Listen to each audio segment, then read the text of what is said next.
Halo, Assalamualaikum warahmatullahi wabarakatuh. Selamat berdoa. Di sini kelompok kami akan mempresentasikan sistem cerdas dengan project Chef AI dengan judul Sistem Cerdas Rekomendasi Resep Masakan. Untuk perkenalan anggota kelompok, kami beranggotakan dua Aremukni, Rival Arya Yusufrian, Stanley Langgayuda, Muhammad Ersayun Wijaya, dan Yofi Nurul Hakim. Untuk latar belakang mengapa kami mengambil tema ini karena dalam kehidupan sehari-hari banyak orang mengalami kesulitan dalam menentukan menu masakan yang akan dimasak. Meskipun memiliki beberapa bahan masakan yang tersedia di rumah, hal ini sering menyebabkan kebingungan, kurangnya ide memasak, bahkan pemborosan bahan makanan karena tidak terpakai. Seiring dengan perkembangan teknologi, khususnya di bidang sistem cerdas, permasalahan tersebut dapat diselesaikan dengan membangun sebuah sistem rekomendasi. Sistem ini mampu membantu pengguna menentukan menu masakan yang sesuai berdasarkan bahan yang dimiliki atau memberikan resep masakan yang diinginkan secara cepat dan akurat. Kita akan saya lanjutkan yaitu tujuan dan manfaat. Pertama, tujuan sistem. Pertama, membangun sebuah sistem cerdas yang mampu merekomendasikan menu masakan berdasarkan bahan yang dimiliki oleh pengguna. Dua, membantu pengguna dalam menentukan pilihan masakan secara lebih cepat dan efisien. Ketiga, memberikan informasi resep masakan yang relevan sesuai dengan kebutuhan pengguna. Empat, menerapkan konsep sistem rekomendasi sebagai bentuk implementasi mata kuliah sistem cerdas. Manfaat sistem ya. Yang pertama, memberikan kemudahan bagi pengguna dalam menentukan ide masakan dari bahan yang tersedia. Dua, membantu pengguna dalam proses masakan dengan menyediakan resep yang jelas dan terstruktur. Tiga, efisiensi waktu dalam menentukan menu masakan sehari-hari. Dan yang terakhir yaitu menjadi contoh penerapan sistem cerdas dalam menyelesaikan permasalahan kehidupan sehari-hari.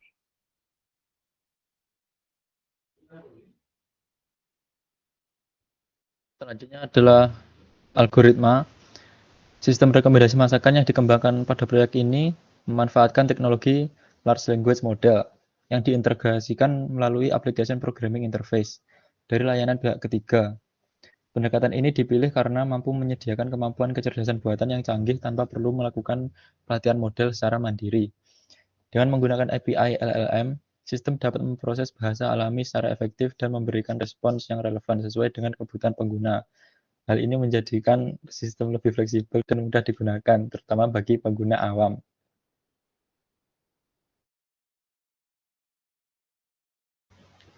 Baik, selanjutnya adalah kelebihan dan pengembangan dari sistem ini. Kelebihan dari sistem itu ada 5. Yang pertama adalah sistem ini mampu merekomendasikan resep masakan berdasarkan bahan yang dimiliki oleh pengguna atau user. Lalu sistem ini tuh menggunakan teknologi LLM sehingga rekomendasinya itu bersifat fleksibel dan kontekstual. Yang ketiga tuh antarmuka dari sistem itu sederhana dan mudah digunakan oleh pengguna awam. Berikutnya tuh menghemat waktu pengguna dalam menentukan menu masakan sehari-hari. Dan yang terakhir itu adalah resep yang diberikan disertai langkah-langkah yang jelas dan mudah dipahami. Pengembangan sistem ini sendiri yang menarik bergantung pada koneksi internet. Karena menggunakan API LLM dari pihak ketiga, lalu sistem ini tuh ketergantungan pada layanan eksternal yang dapat menimbulkan biaya tambahan. Akurasi rekomendasi sistemnya juga sangat bergantung pada kelengkapan input bahan dari pengguna.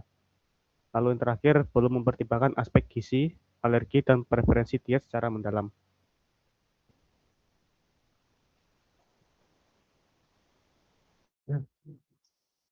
Baik, sekarang waktunya saya mendemonstrasikan bagaimana sistem itu bekerja. Di sini saya sudah menghosting sistem tersebut ke dalam sebuah server. Nah,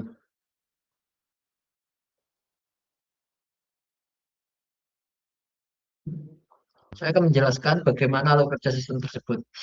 Jadi, alur kerja sistem tersebut dimulai ketika pengguna memasukkan daftar bahan makanan yang tersedia melalui antarmuka aplikasi. Bahan makanan tersebut kemudian diterima oleh sistem pada sisi server untuk dilakukan proses validasi guna memastikan bahwa data yang dimasukkan sesuai dan dapat diproses lebih lanjut. Setelah proses validasi selesai, sistem menyusun input bahan makanan ke dalam prompt terstruktur yang berisi instruksi bagi sistem kecerdasan buatan untuk menghasilkan rekomendasi resep masakan. Saya contohkan di sini, kita coba mengirimkan sebuah prompt ke dalam sistemnya. Saya ingin membuat nasi goreng tanpa tomat. Nah, prompt yang telah disusun selanjutnya dikirim ke layanan Large Language Model atau LLM melalui Application Programming Interface atau API, model kecerdasan buatan, kemudian melakukan analisis terhadap bahan makanan yang diberikan dan mencocokkannya dengan pengetahuan resep makanan yang dimiliki berdasarkan proses tersebut. LLM menghasilkan rekomendasi menu masakan beserta langkah-langkah masakan yang relevan. Kita bisa melihat hasil dari prompt yang kita kirimkan tadi berupa generatif, AI generatif, di mana dia akan membuat rekomendasi masakan berdasarkan apa yang kita mau pada prompt awal, yaitu nasi goreng tanpa tomat. Nah, hasil pemrosesan dari LLM dikirim kembali ke server dalam bentuk respon teks. Server kemudian melakukan pengolahan dan pemanfaatan hasil agar informasi yang disajikan mudah dipahami oleh pengguna.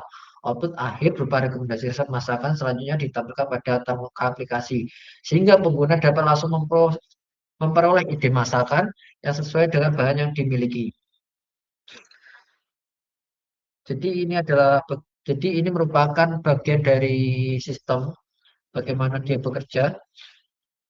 Selanjutnya kita masuk ke infrastruktur dari sistem tersebut. Pada infrastruktur sistem ini saya dibantu oleh Google Cloud AI sebagai asisten code saya, dan saya menggunakan API dari Gemini, dari AI Studio.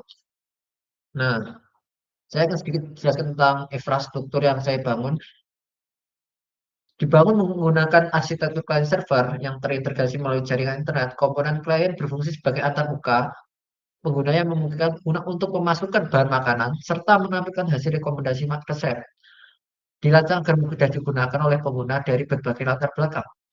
Komponen server berperan sebagai pusat pengolahan data penghubung antara klien dengan layanan LLM. Server bertugas memproses input dari pengguna, menyusun prompt, serta mengelola komunikasi dengan API, layanan kecerdasan buatan. Selain itu, sistem dapat dilengkapi dengan basis data yang berfungsi untuk menyimpan riwayat pengguna, data bahan, maupun rekomendasi resep sebagai pendukung pengembangan sistem di masa mendatang.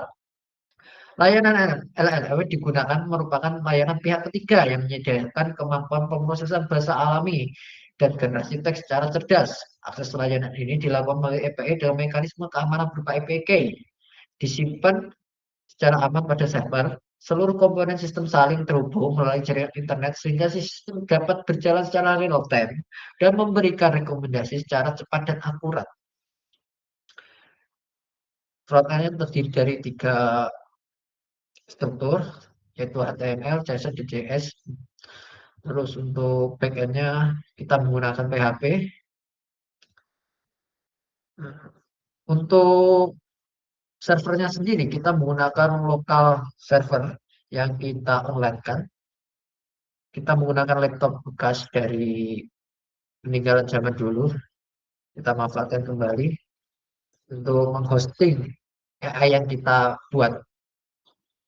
Nah, mungkin sekian dari saya. Saya kembalikan lagi ke Mas Arsa selaku moderator utama.